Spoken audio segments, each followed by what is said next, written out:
Want to talk about? Firstly, do you have anything on your mind? Well, the same-sex marriage plebiscite is very unfortunate. I agree with Malcolm Turnbull. It would be much better if it was dealt with prior to the election.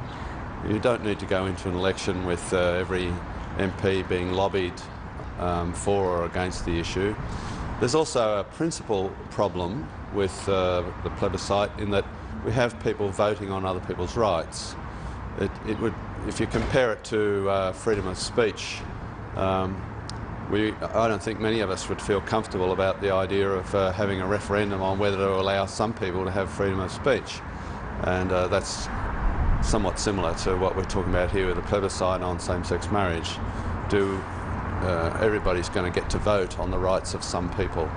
Seems to me to be profoundly wrong. The right decision would be to either say yes, let everybody have the same rights to get married, which is my preferred position, or no.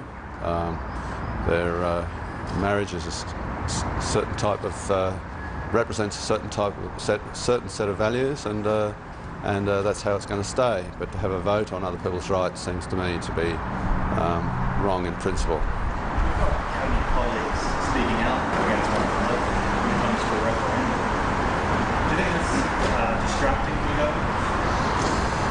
Well, the government got itself into this problem and didn't decide step two, the South Park underpants gnomes argument. Step one, steal underpants. Step three, make lots of money. What's step two? Nobody knows what it is. That's the situation the government got itself into over this issue. The point about it, of course, is that some people would like to have either a referendum with a very high bar to pass, or a plebiscite with a question that is doomed to fail. One of my staff actually reminded me yesterday of the Monty Python skit, No Poofters. You'd have to think that some in the government wouldn't mind that being the question. I was hoping of a follow-up. It wasn't me, it was Monty Python. Can't you? No. It's there. YouTube it. Well, I had to be reminded of it myself, but it's there. I do remember it when he brought it up.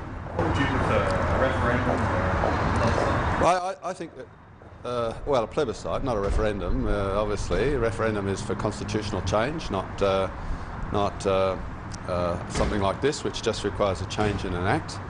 I'd rather there wasn't a plebiscite. I'd rather Parliament dealt with the issue definitively.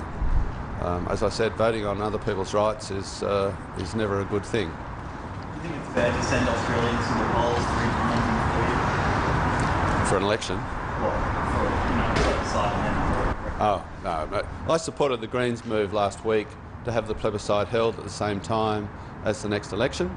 It'll save $120 million, and that makes sense to me. I'm actually rather uncomfortable that it is held at the time of the next election from one perspective, because what it means is that all the candidates will be lobbied on the issue. And there are more important issues at stake than same-sex marriage, economics, for example. How are we going to balance our budget, bring expenditure under control? Those are the issues. That sort of issue is far more important than same-sex marriage. And as I said, voting on other people's rights is never a good look. And Malcolm Turnbull quite rightly made the point that it would be much better if it was dealt with prior to the next election, so that it wasn't an election issue. But I suspect we're not going to get that. Thank you.